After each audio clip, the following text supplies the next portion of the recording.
Hello, everyone. My name is Joshua Gilliland, one of the founding attorneys of the Legal Geeks. It's Wednesday. It's the day after we had two new episodes of Daredevil, and we're going to talk about them because it's WonderCon week. With me is retired Judge Matt Sherino. Your Honor, how are you tonight?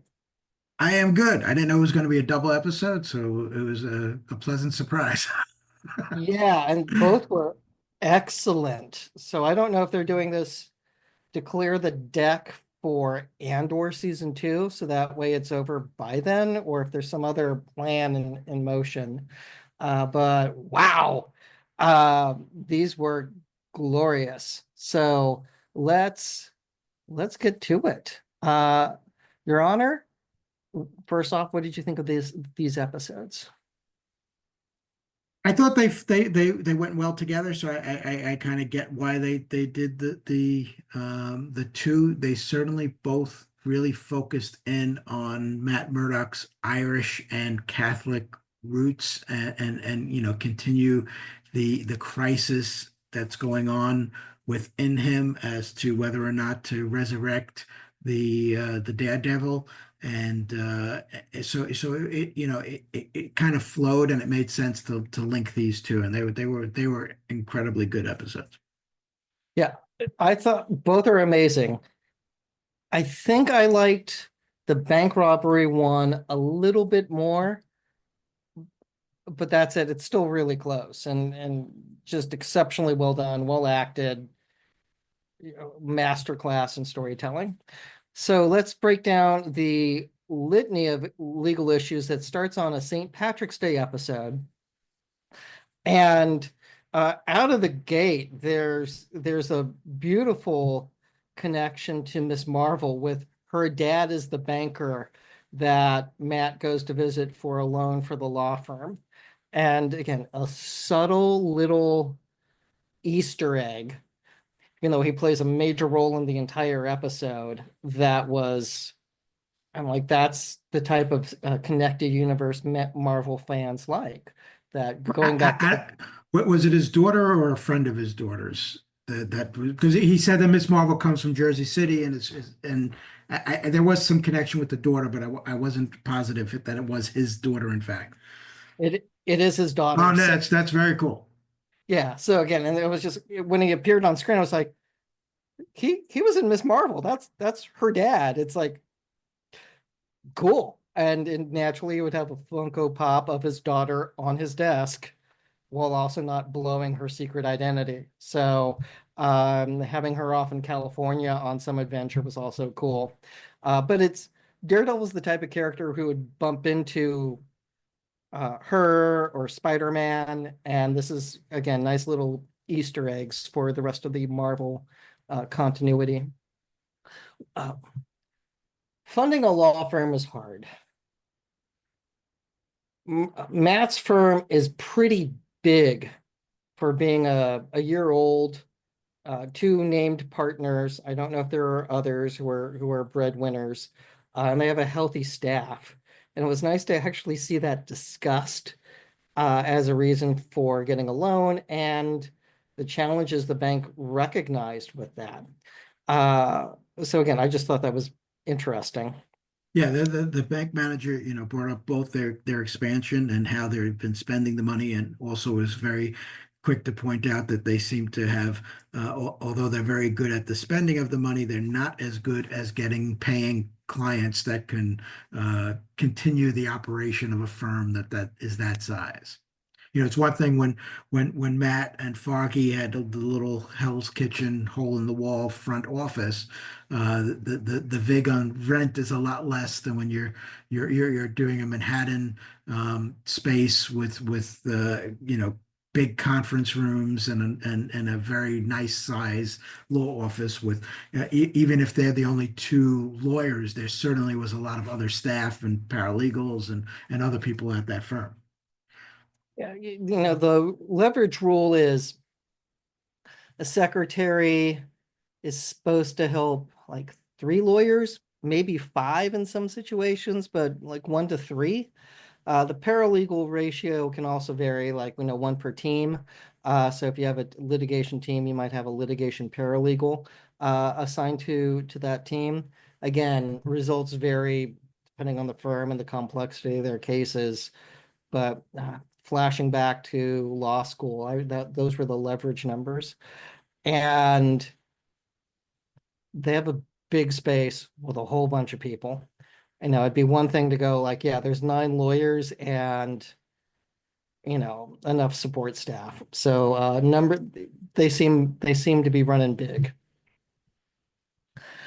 We then get to a bank robbery, a good old fashioned bank robbery episode, which again is a very comic book uh, uh, opportunity. But Your Honor, what jumped out at you?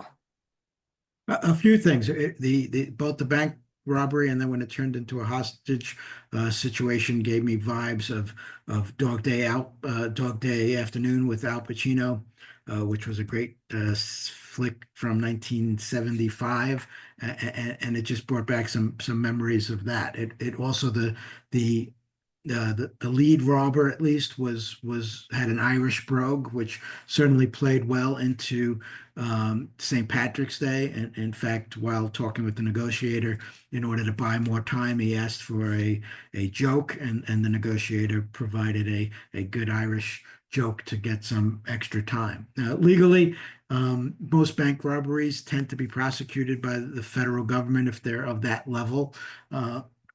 As opposed to a small little failed attempt that might be prosecuted in the state, and I clearly had some unsuccessful bank robberies that were cases that were before me. The successful bank robberies usually end up being investigated by the FBI and charged in the federal courts. If you're charged with bank robbery, you're dealing with Section uh, 2113 of 18 U.S. Code, which does make robbing a bank and the incidental crimes that are associated with robbing the bank into a felony, which you can be sentenced for a period of not more than 20 years, but up to 20 years in jail. If you're charged in the New York statute, you're going to probably be charged with robbery in the first degree, which is a Class B felony, which would be punishable by 5 to 25 years. And robbery in the first degree in New York is Section 160.15 of our penal law, and that would be basically a bumped up robbery because you're either armed with a deadly weapon or you cause physical injury. There was some hitting with the gun, etc., or even just displaying a firearm brings it up to that robbery in the first degree. There was also a very interesting discussion with Matt Murdock, who's kind of trying to um, negotiate a good resolution of the situation by telling the bank robbers that at this point they were only facing robbery. But if someone were to be murdered or killed while this was going on, that one of them might be prosecuted for felony murder. And felony murder is a type of crime that has been up to some discussion over the years. Some states have even gotten rid of felony murder. But what felony murder basically is that in the course of the commission of a felony, if someone were to die, then everyone that was part of that group that was committing the felony would be subjected to a murder charge for the death of that individual. And there are in New York some affirmative defenses to the felony murder, that if you really can prove that you had nothing to do with the homicidal act, if you didn't know that your co-conspirators were armed or had deadly weapons, that there was no reasonable belief that death could happen. All of those things would be affirmative defenses to felony murder. But if you are convicted of felony murder, which is the same as murder in the second degree, which we discussed in earlier episodes, this is a Class A1 felony, which means you would be subject to life in prison.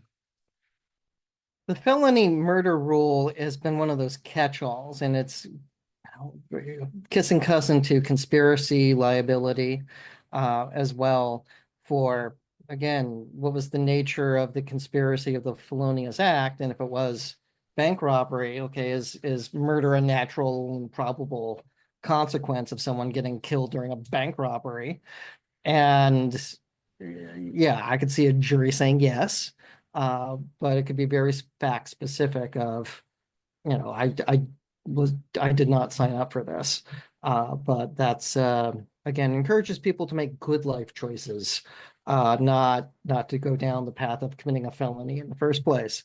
And felony murder is a pretty old charge. It's been around for a very, very long time. In fact, I think it pretty much predates a lot of the conspiracy charges that have come about. So that's one of the reasons I think there's that overlap. And additionally, once they actually grabbed everyone as hostages, started to negotiate with the hostage negotiator from the NYPD. That ups it in the federal realm as well. And once you're talking holding hostages, you're under Section 1201 of the 18 U.S. Code. And that, basically now makes you subject to a possible sentence of the death penalty and or life imprisonment. So that hostage taking really does escalate the crime to pretty much the highest level in what you could be charged for in this country. So life choice, don't do that. Uh, but the hostage situation, again, we get into there's false imprisonment and kidnapping, and again, guns are out. We're telling people to kneel. One thing that struck me as I don't know how many people are aware of this phenomenon. Uh, my mom was a paramedic, and one of the things that she believed from experience was um, in that hostage situation, killers don't want to look at someone's face when they shoot them to end their lives. So that's why they'll say, like, lay down on the ground face down. And when the hostages were told to put their heads down, I was concerned we were going to start seeing people get killed because, like, you can't make eye contact, and that's one of those deterrents to people getting killed. Results may vary, but that was what she learned from her experience. Um, and I don't know if you've heard similar things, Your Honor, and in your time with, being on the bench.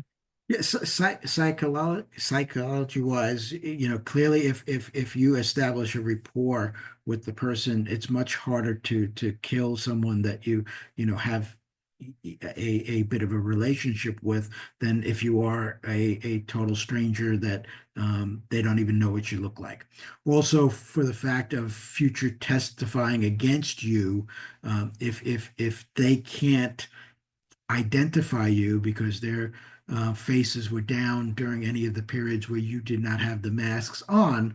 There's certainly, less of a threat when and if you're caught in the future of those people being able to identify you as the person who was part of the group that robbed the bank. If you always had a mask on, except for the periods when they had their face down, then they really can't ever say yes, that's the person that was holding us hostage.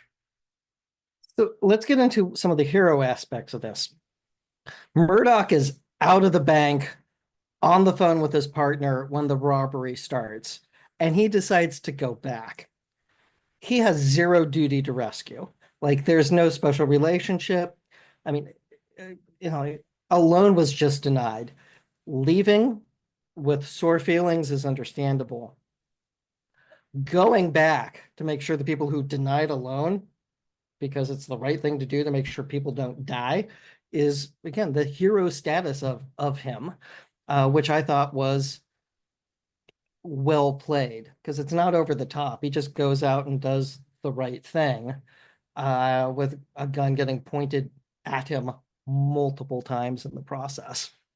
Additionally, when he could have again left because the negotiator was able to, as a sign of good faith, get a promise to release two of the hostages, and Matt was going to be one of those two hostages, and the other was going to be a couple, and the wife didn't want to leave without her husband, and Matt willingly stood in for the husband so that the couple would be able to be released, and he continued to stay longer. And clearly, when everything was said and done, talking with the bank manager again, who kind of said, this doesn't mean that you're going to get the loan after he does all of this kind of stuff, and he's basically, had no expectation of that, kind of just to show that he was just doing the right thing.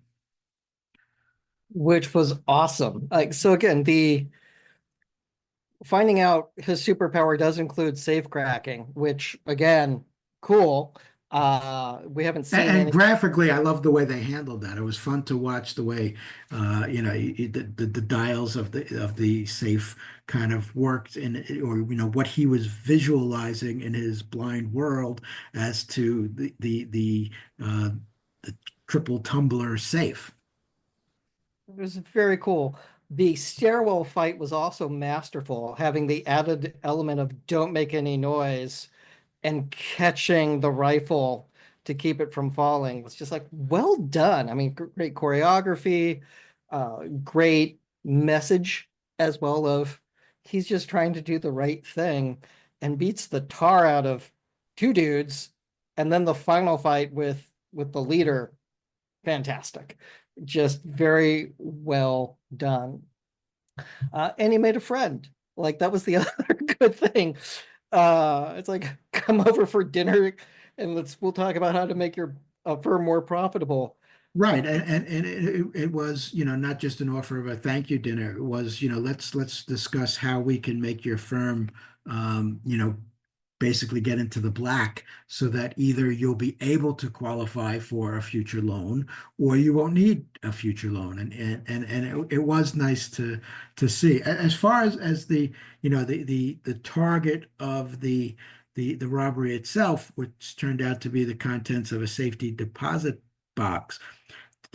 I know that, or at least I believe from the prior movies, that all of the Infinity Stones are gone or accounted for or what have you. But to me, it looked very much like a Infinity Stone, but I don't know if it was an Infinity Stone or not. I don't think so, Okay, because a human being wouldn't be able to touch it without negative consequences. okay, so that makes sense.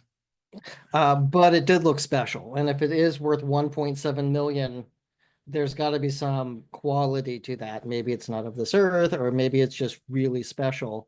But the entire fake out with like here catch and dropping it off and switching it out with candy, all very well done, very And, clever. and luckily, the candy was of similar color and shape as the jewel. Yeah, good thing you like caramel or butter.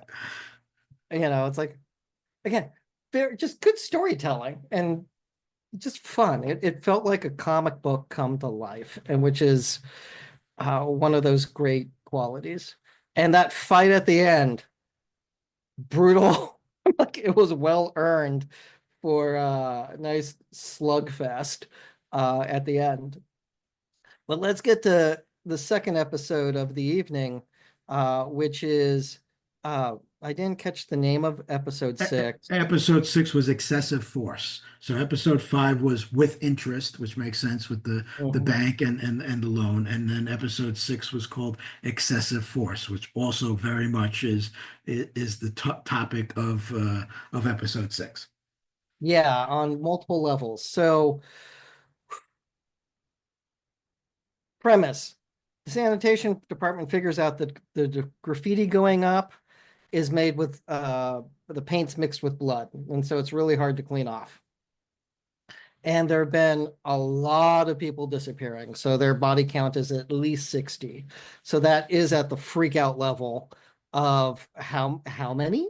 Because I don't think any of the other serial killing cases that we've had in real life are pushing those kind of numbers in that short a period of time. So again, high level of terror.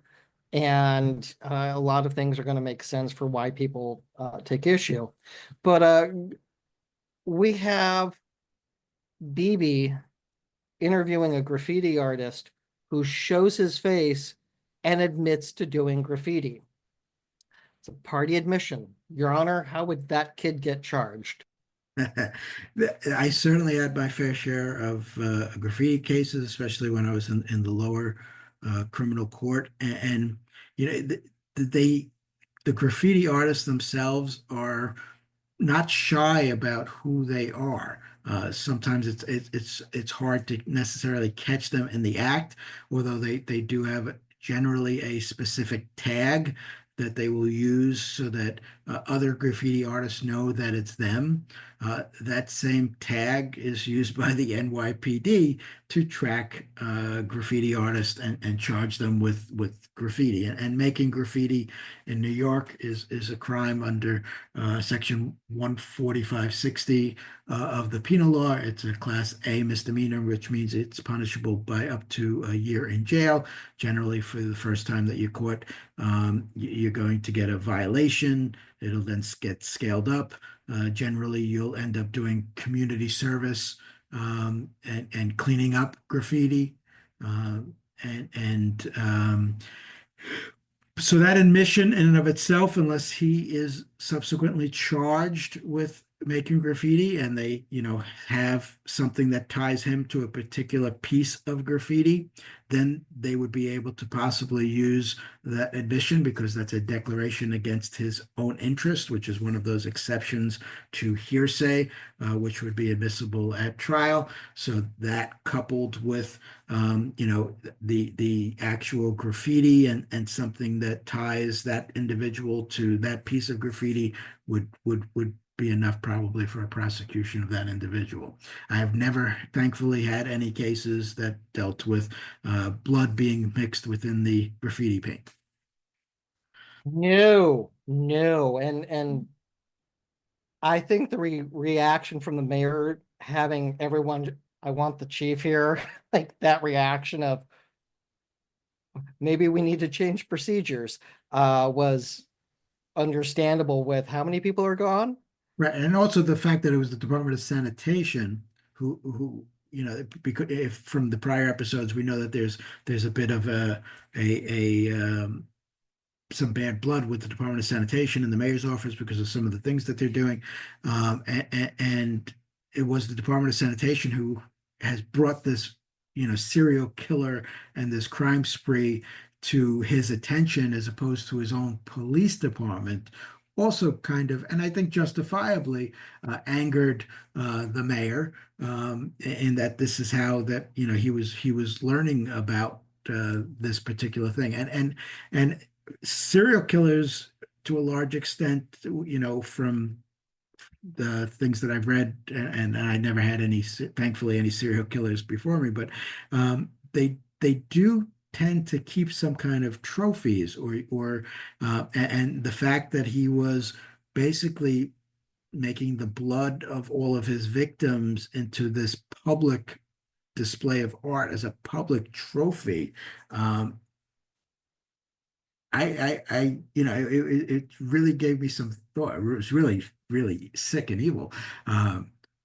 But it's a very, very dark turn that the story took. Yeah, I agree. I haven't read every Daredevil story. I just haven't.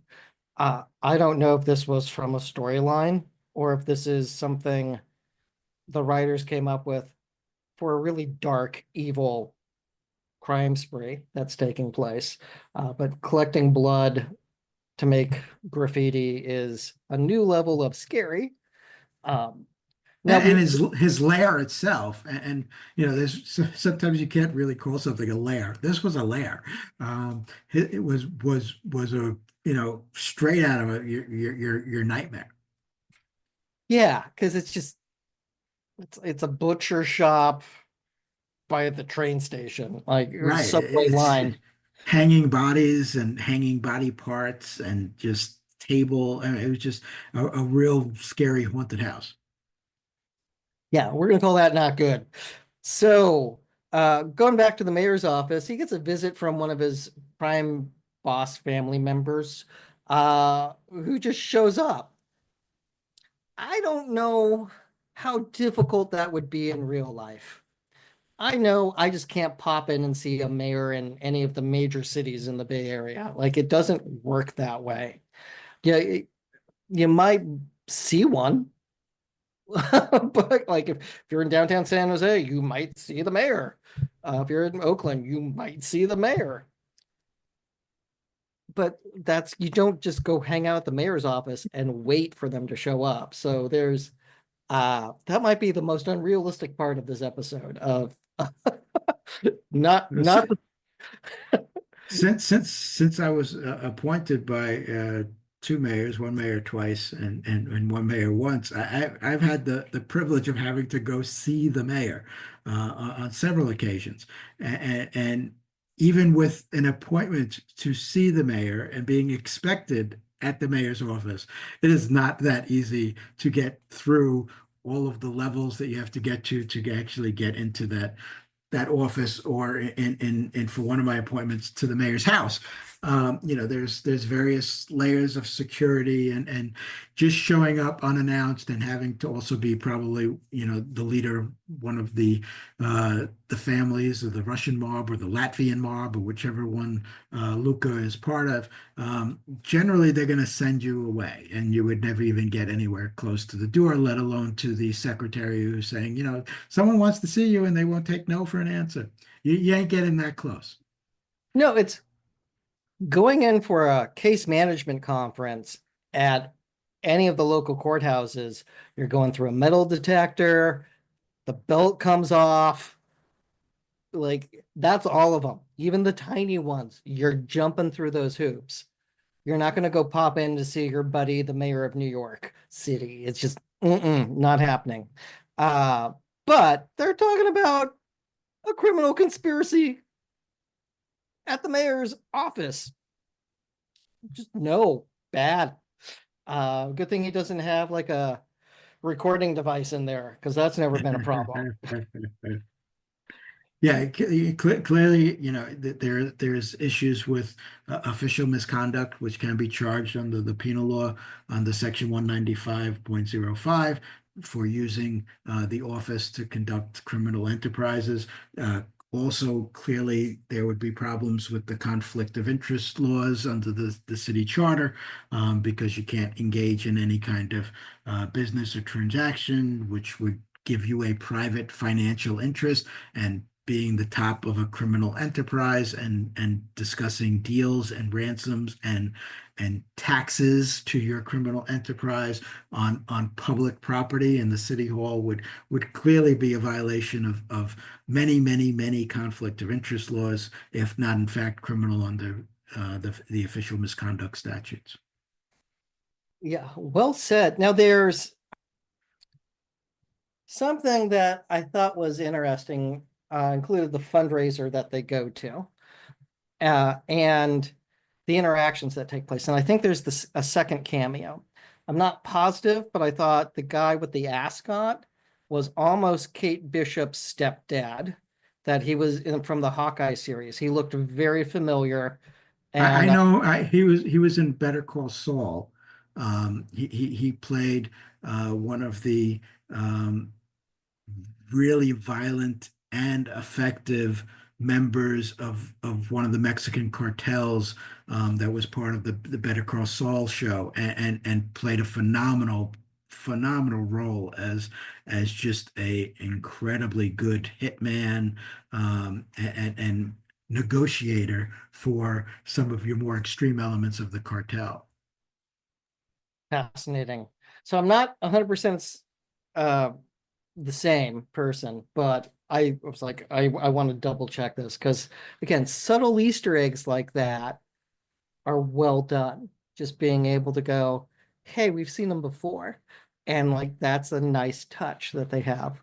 But the idea that power brokers within the city are not thrilled with Fisk trying to fix up Red Hood or Red Hook, Red uh, Hook. be- Red Hook, because it would Now he made his money at the docks, and therefore it seems self-serving.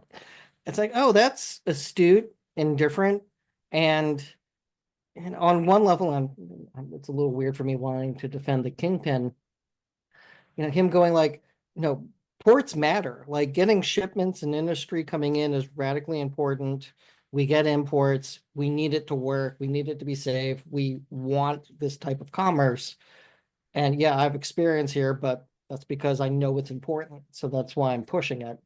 Verse, One of the dynamics of New York City, and this has been true forever, is the battle between Manhattan and the Manhattan money, which are represented in that room, and some of the outer boroughs and their battle to get part of the pie. And Red Hook are the ports of Brooklyn that lead into the old Navy ports of Brooklyn, and they have suffered and are, there's always attempts to rebuild them. There's cruises that are now there, so that the Manhattan and those other people want all of the money to the New York City Manhattan ports as opposed to the outlying Red Hook ports.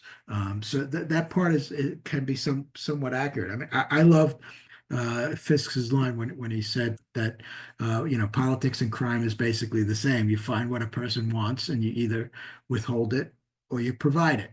And that in a nutshell, is how he negotiates, and that then goes through for the rest of the episode as such. But that, yeah, I thought that fundraiser, which is probably what it was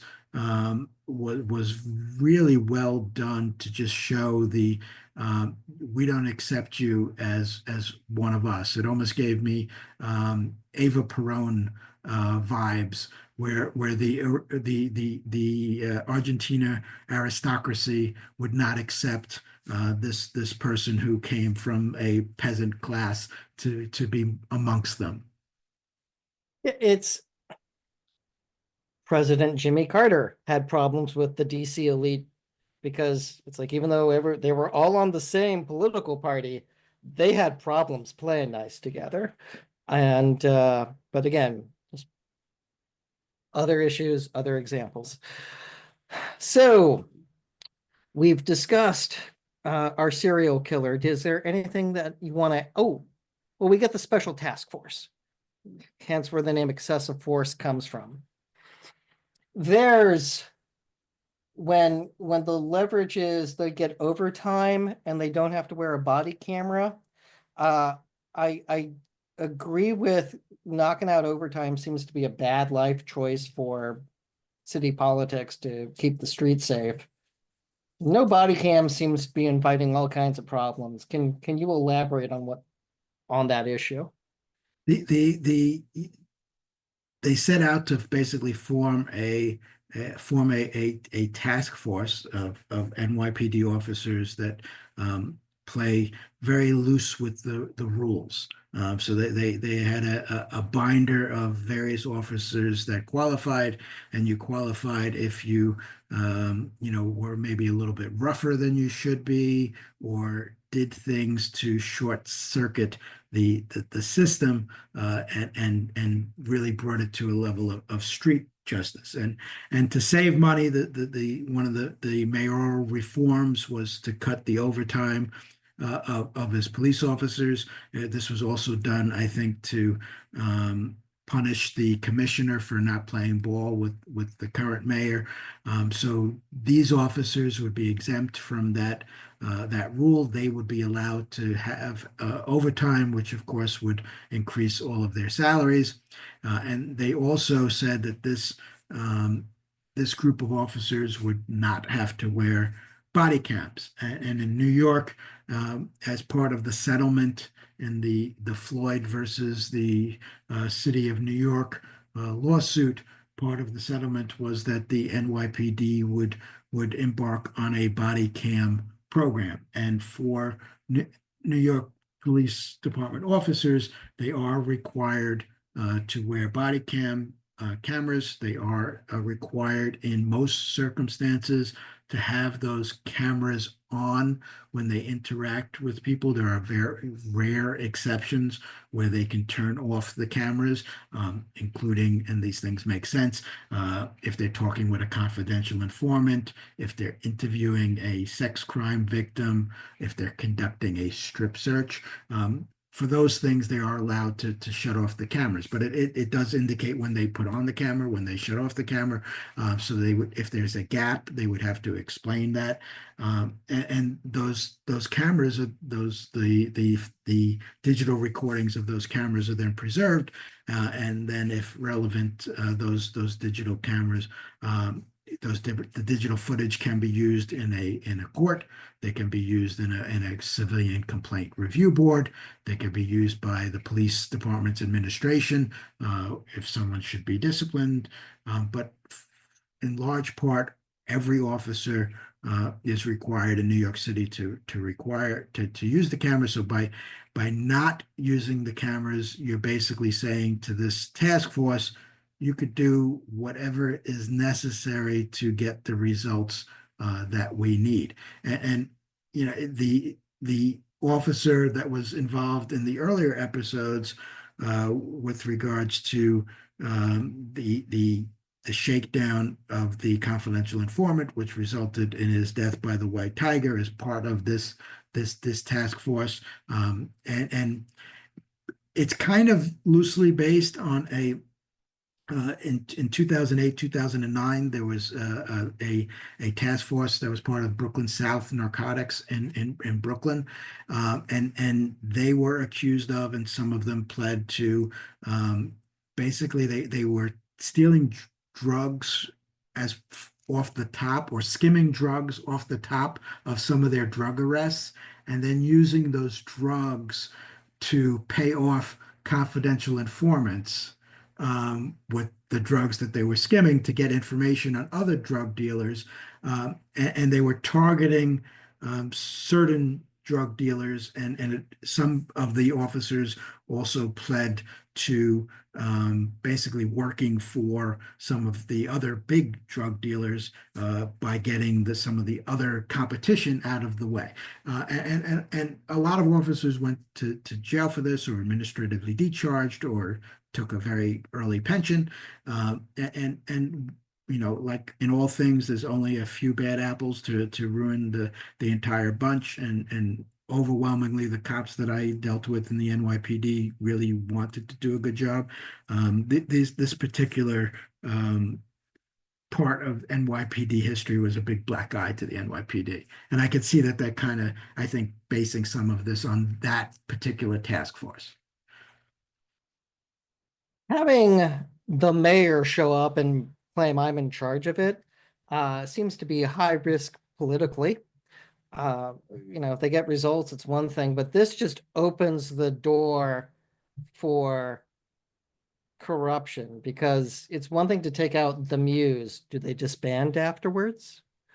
Oh, and he being Mick Fisk paints the picture of, vigilantes. Muse isn't a vigilante. That's the serial killer. Vigilante is not out there helping people. Or excuse me, Muse is not out there helping people. His Right. art. And in fact, the vigilante is looking to get Muse. You know, the vigilante in this series is Daredevil, and I have a feeling the reemergence of the White Tiger through the niece. Those are going to be the vigilantes that are targeted by this task force, and the vigilantes are trying to get the serial killer. Yeah, it's wrong effort, guys. Going after the wrong people. And it's also what's the Punisher doing? If 60 people have died, you think the Punisher also would be on this and would not be messing around either. So again, just one of those reactions. But again, it's a Daredevil story, so we're going to see Daredevil go in and save the day. Now, it's important to highlight there's no duty to rescue. So, and Matt's client's dead. So the niece coming in and asking for help, like lawyers get asked for help in all kinds of ways. going out and fighting crime is not one of them normally. This is how we do a lawsuit, like, or administrative paperwork to file. We're not out there punching bad guys. Sorry, we don't. Uh, and Cherry, what a bad way to try to discourage somebody. Cherry gets the information about the serial killer and decides, I'm going to go talk to Matt. I know it's going to upset him. Sure, I'm going to give him some scotch or rum or whatever drink and say, whatever you do, don't do this. That's not a good pep talk. Like, that's the wrong way to approach the situation. Would have been better to have said nothing, as opposed to 60 people have died, but you shouldn't go out and do anything. Just setting him up to go out and start fighting crime again. Which I think was his absolute purpose. I think he saw how bad it was. He saw that the NYPD was not going to be able to take care of this, and that it needed a certain level of skills that Matt Murdock has. So you think Cherry did reverse psychology? I think so. I think so. Okay. It's, I mean, he was nervous about it. So, Yeah. Yeah. hummingbird heart in effect. Now, Matt's reaction, like calling 911 and just, again, the spouse of the deceased calling, saying the niece is missing, and Matt's reaction, okay, seems very superhero, suits up, goes out there, and we got swinging from the rooftops. No duty to rescue, but he goes out and does it anyway. And what a beautiful fight scene. Is all of this force justified in order to save the niece? Your thoughts? He was already dead. But arguably he didn't necessarily know that she was on the table, and had a big syringe sticking out of her. But he was, in his mind, um, protecting her, and using force in order to remedy the situation. And as the title of the episode is, was that force excessive? I wasn't sure whether he beat the Muse to death. We can probably figure out that he didn't, because when he looked to see if Muse was still there, Muse was no longer there. So Muse probably escaped. So he didn't kill him. So he used an amount of force that was necessary to stop um, the Muse from being able to finish his plans with the niece. It turned out that the niece had, in fact, just expired, and Matt was able to resuscitate her, thankfully. So I think he would have a very good argument that he might have, although he might have gone a little bit to the past the excessive point, not just stopping but punishing the Muse. I think he would have a very good argument that his actions were justified, and in all honesty, I would be very surprised to see any court convict someone of beating a serial killer too much. Yeah, I don't think someone's going to prosecute that. It'd be, oh, how many times did you hit him? Okay. I don't see that ending in charges. Right. Not that I'm encouraging anyone to go out and do that, but if you have over 60 people dead that they can figure out and the bad guy was stopped, I don't see that ending in a criminal prosecution. And I don't see a serial killer, if they're caught, prosecuted, then suing, saying, hey, he was a little rough beating me up after I killed 65 people. I don't see that civil case If surviving. that civil case does come out, I think that would be in the next season of She-Hulk, Yeah, because Matt would have to hire her for his defense. yeah, I just, no, that they're just, that's not going to go far. I mean, not that you're going to see, is it possible to have jury nullification in the civil case? I think so in this situation. Not the norm, but definitely plausible with people going, no, no. And that'll be the end of it. So these were exceptional episodes. And parallel to Matt suiting up and going out to save the day as Daredevil, we see Mayor Fisk going to beat the snot out of Adam, telling him to come out of the cell, saying, "Here's an axe, come at me." And the fights are happening at the same time, storytelling wise. I Is this mutual combat?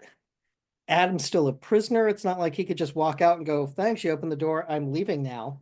He doesn't have that option. How did you classify this?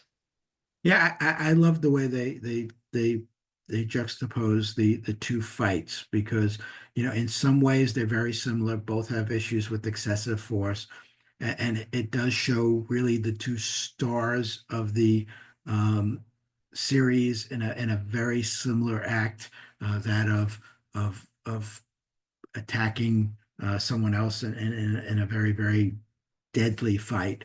And I had the same query, can I hand a gun to somebody and then shoot them because they have a deadly weapon, and I'm now justified to use deadly force to stop them because they have a deadly weapon? And what Fisk does is Fisk gives him an axe, clearly a deadly weapon, and he makes sure that Adam attacks him. And from that point on, he is defending himself using deadly force because it's apparent that he does kill Adam, um, and in thwarting Adam's attack. Now, there is in the law of justification, the duty to retreat. So if you have that opportunity and you don't take it, and clearly before he gives him the axe, uh, Fisk could have left, and Adam was of no danger to him because Adam was in a cage and had no weapon. So I really don't see how he would be able to avail himself of the justification defense in this situation. To me, this was um, giving the other side uh, a, a a chance so that you would be able to have a more competitive fight when you beat them to death. And I was a little tired at the end. Is Adam dead, or did Fisk just put him back in the cell and so they can repeat this dance over and over again? To me it looked like he wasn't moving anymore. I mean, with all things in TV, that no one's dead until they actually have the funeral and you see him buried. But I got the impression that he beat him to death. But yeah, it's very well that he beat him to just unconsciousness. Yeah, because that way you can still tell Vanessa, "No, I haven't killed them." Right. And so he doesn't end up lying to her. But this seemed to be, I mean, he yelled mine. Like that's primal and messed up on all kinds of levels. That's just super creepy. So yeah, yeah, was this excessive force? A little in some situations. Muse, I'm not sure about. Muse is the only one I'm not sure about. Uh, the others, I think so. With that said, this series is just so good. It is so well done. Do you have similar feelings? Yeah, no, I do. I very much liked the series when it was on Netflix, and I'm very, very happy again that they really kept the stars of the Netflix Daredevil series, and are continuing. Yeah, it's as good as the first season was, and the first season of Daredevil was to me one of the best Marvel series that Netflix was able ever able to do. So, we use that as the benchmark. When we talked about January Jones, and we talked about the less successful Iron Fist. We all compare it to that first season of Daredevil. The Defenders, how did it compare to the first season of Daredevil? How did the second season of Daredevil compare to the first season of Daredevil? It wasn't as good. It was good, not as good. This one, I think, is as good as that first season. I actually think it's better. And I know that Maybe my until we see that punchline at the end, because you could really drop the ball at the goal line with some of these series that's happened before. But yeah, clearly it's really good. I'm enjoying it. that's good. Yeah, one of the Netflix model had too many episodes. And so there ended up being what I would call filler episodes, a lot of talking that it just seemed very pronounced. And Yeah, it could have been, Disney has much less of that. It's a very tight. The amount of episodes are just what you need. There's very little dead space. I think Disney has done a better job on that end. Absolutely. yes, agreed. So with that, everyone, thanks for tuning in. We will be back next week on more of our regular schedule because of, again, we're going to WonderCon. And for those going, look forward to seeing you. And if not, stay tuned. We'll be posting to social media. And wherever you are, stay safe, stay healthy, and stay geeky. Take care.